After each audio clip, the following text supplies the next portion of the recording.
بسم الله الرحمن الرحيم. الحمد لله رب العالمين. أشهد أن لا إله إلا الله وحده لا شريك له، وأشهد أن سيدنا ومولانا محمدًا عبده ورسوله. أما بعد فأعوذ بالله من الشيطان الرجيم. بسم الله الرحمن الرحيم.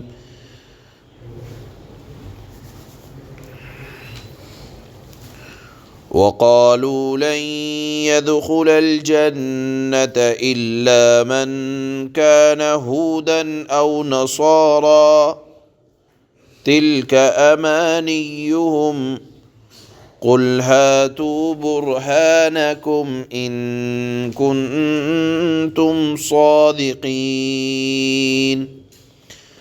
بلى من أسلم وجهه لله وهو محسن فله أجره عند ربه ولا خوف عليهم ولا هم يحزنون.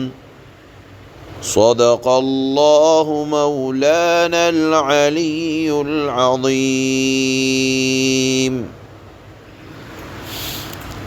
سورہ بقرہ کے شروع کے حصے میں جس طرح سے آپ حضرات کے سامنے بتایا گیا تھا کہ اہل کتاب کا ذکر اللہ نے فرمایا، ان کے اوپر اپنے احسانات کو اللہ نے گنایا، ان کی نافرمانیوں کو بھی اللہ نے سمجھایا، ان کی طرف سے کیا کیا اعتراضات رہے دین اسلام پر، اللہ کے نبی صلی اللہ علیہ وسلم پر، قرآن کی آیتوں پر، اس کو بھی سمجھایا۔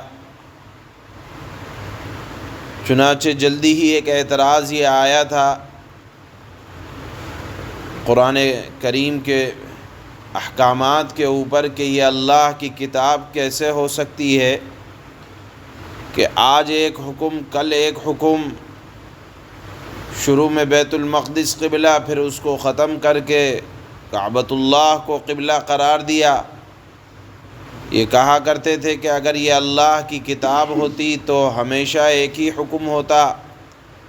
اللہ نے اس کی بھی صراحت فرمائی کہ اللہ مالک مختار ہیں، اپنے احکامات میں لوگوں کے مصلحت کی وجہ سے تبدیلیاں کرتے رہتے ہیں۔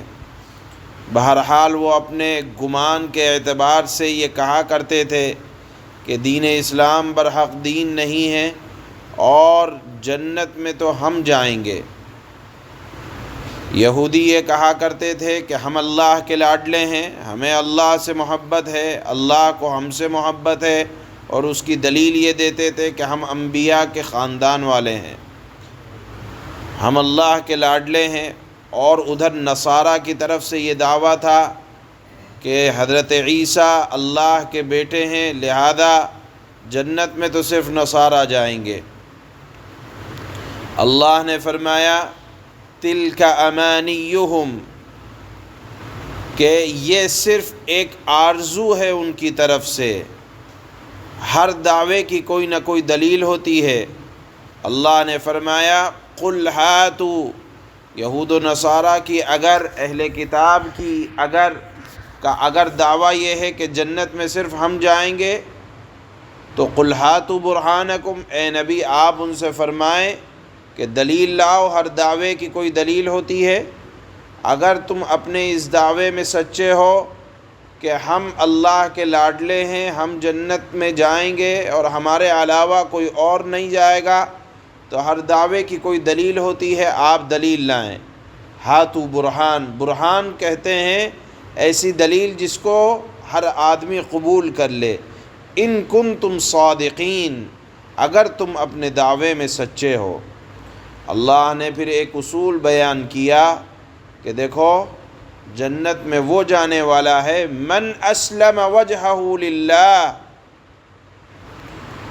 قاعدہ یہ ہے، اصول یہ ہے کہ جو شخص بھی اپنا رخ اللہ کے آگے جھکا دے، یعنی اللہ کو اپنا رب تسلیم کر لے، اللہ کے احکامات کو قبول کر لے۔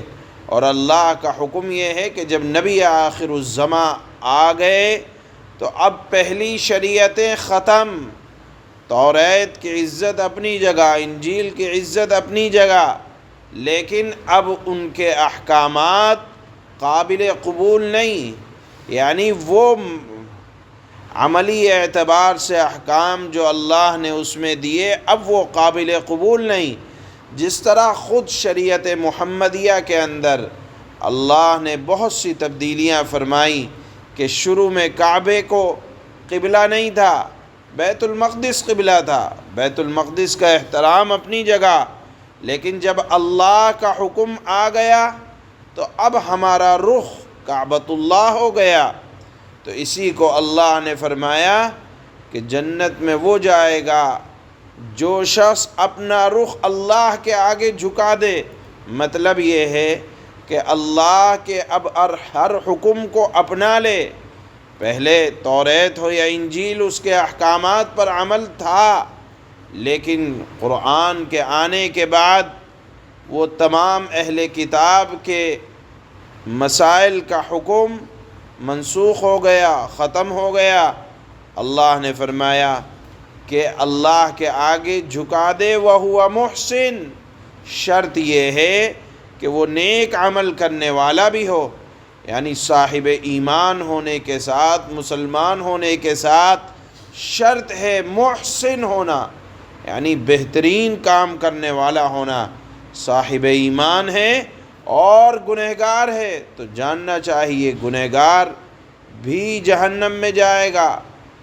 شرط یہ ہے کہ وہ اپنے گناہوں کی نحوست کو جھیلنے کے بعد جنت میں آئے گا، لیکن اول وہلہ میں صاحب ایمان اگر اچھے کام کرنے والا نہیں ہے، اللہ نے ہر جگہ قرآن میں ایمان کے ساتھ، اسلام کے ساتھ عمل صالح کی شرط لگائی ہے، نیک کام کرنے کی۔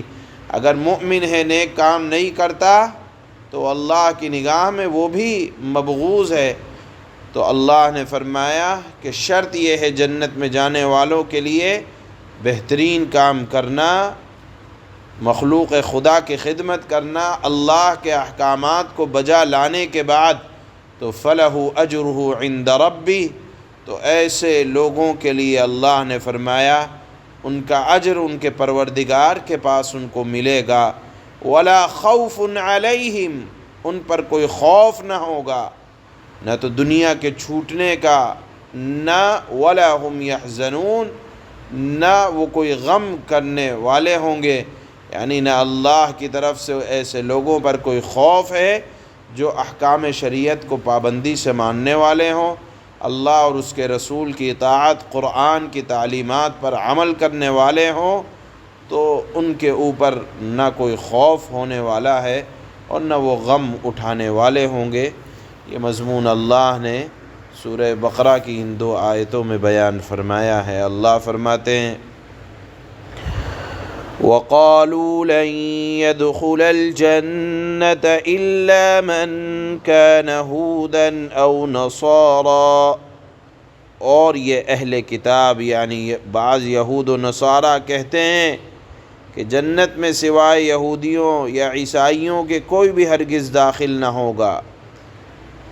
اللہ نے فرمایا تِلْكَ أَمَانِيُّهُمْ، امانی کہتے ہیں آرزوؤں کو، یہ محض ان کی آرزویں ہیں، یعنی خام خیالی ہے، غلط خیالی ہے۔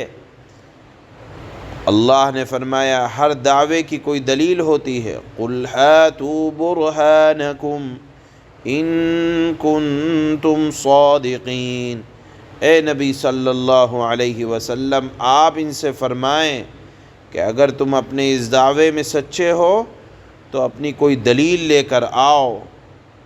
پھر جائے گا کون؟ اللہ نے فرمایا بَلَا مَنْ أَسْلَمَ وَجْهَهُ لِلَّهِ وَهُوَ مُحْسِنٌ فَلَهُ أَجْرُهُ عِنْدَ رَبِّهِ وَلَا خَوْفٌ عَلَيْهِمْ وَلَا هُمْ يَحْزَنُونَ۔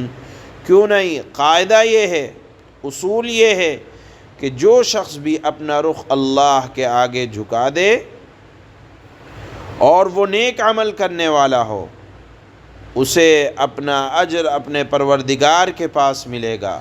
نبی آخر الزماں کے آنے کے بعد دین برحق اللہ کا حکم اب قرآن میں ہے، تورات اور انجیل کے احکامات ختم ہو گئے ہیں، لہذا اب مسلمان وہ کہلائے گا، صاحب ایمان وہ کہلائے گا کہ ان کتابوں پر ایمان ہونے کے ساتھ ساتھ جس کا قرآن پر ایمان ہو اور زندگی میں نیک عمل کا خزانہ ہو، تو اب ایسے لوگوں کے لیے جنت ان کا ٹھکانہ ہے، جس کی صفت یہ اللہ نے بیان فرمائی، وَلَا خَوْفٌ عَلَيْهِمْ وَلَا هُمْ يَحْزَنُونَ، اور ایسے لوگوں کو نہ کوئی خوف ہوگا اور نہ وہ غمگین ہوں گے۔ سبحان اللہ۔